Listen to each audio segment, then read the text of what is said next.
found this breathtaking trip to be unusual beaches. Don't leave the island without taking this Maui magical journey. The historic road to Hana is one of the most beautiful drives in the world and has often been called the highway to heaven. Your final destination and the main attraction should be the pools of Oheo in Kipahulu. With 617 curves and 54 one-lane bridges, it's easy to understand the slogan, "I survived the road to Hana." Actually, it's quite easy to drive to Hana because the road was totally repaved and widened in the 90s. If you were to travel the 52 miles from Kahului to Hana without stopping, it'd take about 2 hours. But with photo stops, picnic stops, and swimming stops, well, it could take 3 to 4 hours. Remember, around every corner, a new adventure awaits. And the further you go, the better it gets.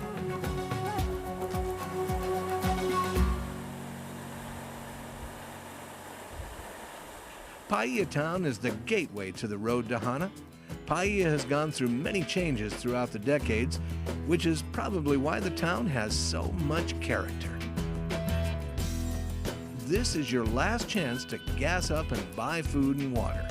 You'll also want to make sure you bring your bathing suit, camera, and picnic supplies. Just past Mama's Fish House is Ho'okipa Beach Park, the windsurfing capital of the world.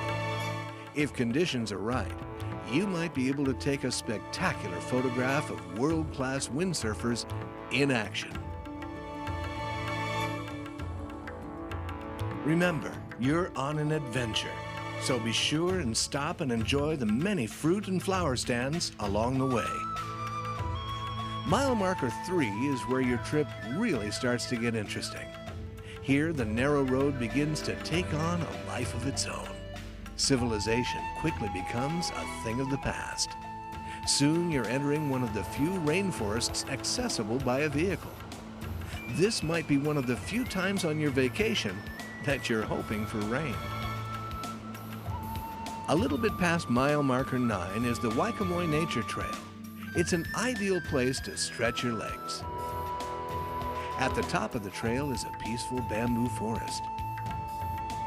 Here you can really sense what ancient Hawaii was like, unspoiled, serene, and magical.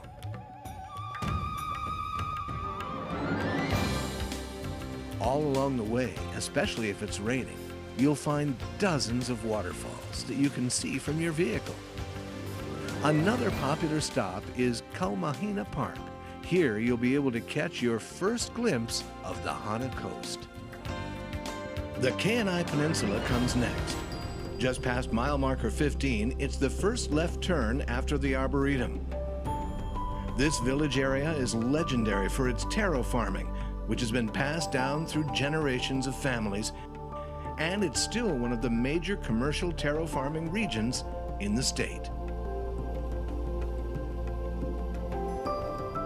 With its rocky coastline and peaceful valley, Kenai's charm is the perfect backdrop for many scenic photographs.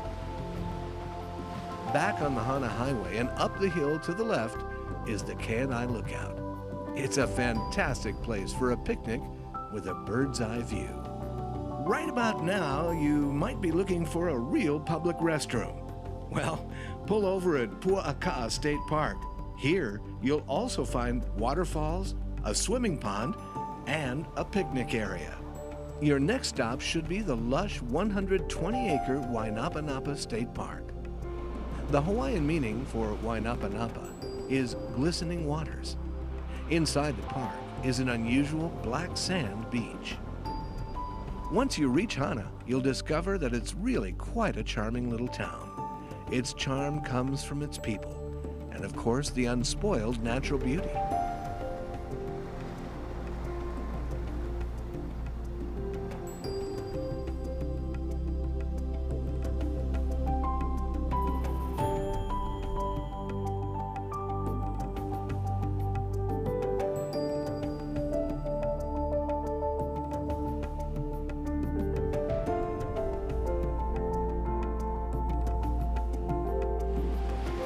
Stay tuned.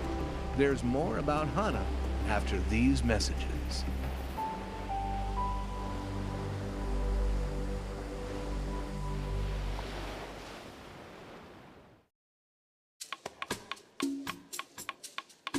You're watching the Maui Visitor Channel, your complete source for all things Maui.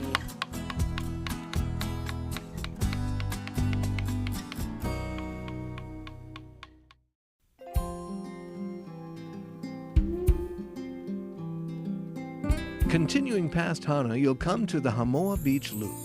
Treat yourself to what many call their favorite beach. The visibility in these turquoise-colored waters is incredible. Remember, Hamoa Beach is public, but please be respectful of the surrounding private property. One of the most impressive waterfalls along the Hana Highway is Wailua Falls. Visible from the road, this 200-foot cascade of water drops down a sharp cliff surrounded by rainforest vegetation. The misty air may surround you as you take in the waterfall's majestic beauty. At mile marker 43, you'll come to Kipahulu and Oheo Gulch, a popular destination and one of the main attractions along the journey. A short walk to the ocean reveals a breathtaking view of the famous pools of Ohio. These pools are as picturesque as anything Hawaii has to offer. Cascading waterfalls pouring into crystal clear pools.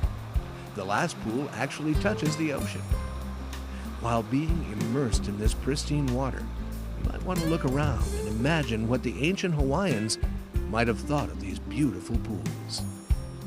You'll find plenty of places to jump in and swim, but please use some common sense and be aware that flash flooding can occur, so be careful. You really could spend the better part of a day at the pools of Ohio. There are 4 pools below the bridge and 20 pools above the bridge, and they're equally beautiful and refreshing. If you brought food and a blanket, the bluff next to the pools is an ideal place for a picnic with an ocean view. Want to take one of the prettiest hikes in all of Hawaii? The trailhead to Waimoku Waterfall begins right across the street from the ranger station. This well-marked path will carry you through pastures and into a magnificent bamboo forest. The quiet sound of the bamboo swaying in the wind will be a Maui memory forever. At the end of this 2-mile hike is the impressive 400-foot Waimoku Waterfall. Hana has been called one of the last Hawaiian places, and its beauty can be a salvation, a welcome solace from the troubles of life. There's more to Maui Island of the Sun right after these messages.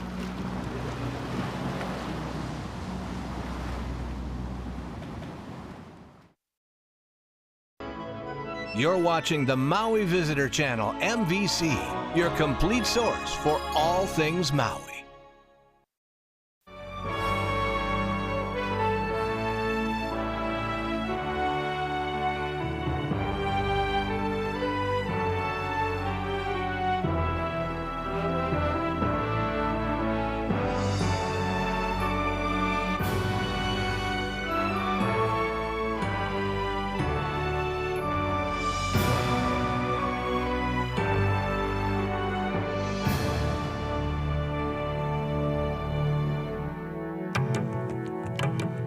It looks like the moon or Mars. Streaks of red, orange, and green paint a portrait of a rich geological past and offer solace for the soul.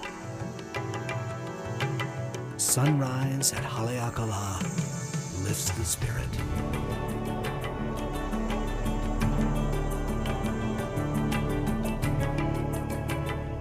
From its fiery birth about 2 million years ago, this vast landscape has evolved into a geological fantasy land. Haleakala National Park is an incredible place where visitors can encounter the splendor of nature and discover the local history that surrounds it. Quite often when we think of volcanoes, we think of volcanoes like Mount St. Helens and Mount Fuji that erupt very violently. And those type of volcanoes make up about 95% of the world's volcanoes. Here in Hawaii, we make up about 5% of the other type of volcanoes called shield volcanoes, which are formed by hotspots within the mantle. These hotspots that burst through the Earth's crust created Maui and all the other Hawaiian islands. Here at Haleakala, what's referred to as Haleakala Crater is actually not formed by a volcanic eruption, rather it's formed by erosional processes. And those processes would include rain, wind, streams, ice. And this erosional valley was filled by later eruptions. And you can see those eruptions down there by the cinder cones that you see. And at the top of each of those cinder cones is a true volcanic crater formed by an eruption. And while modern science reveals the geological history, Hawaiian legend tells a different story of Haleakala. One of the stories that we have of Pele in her travels through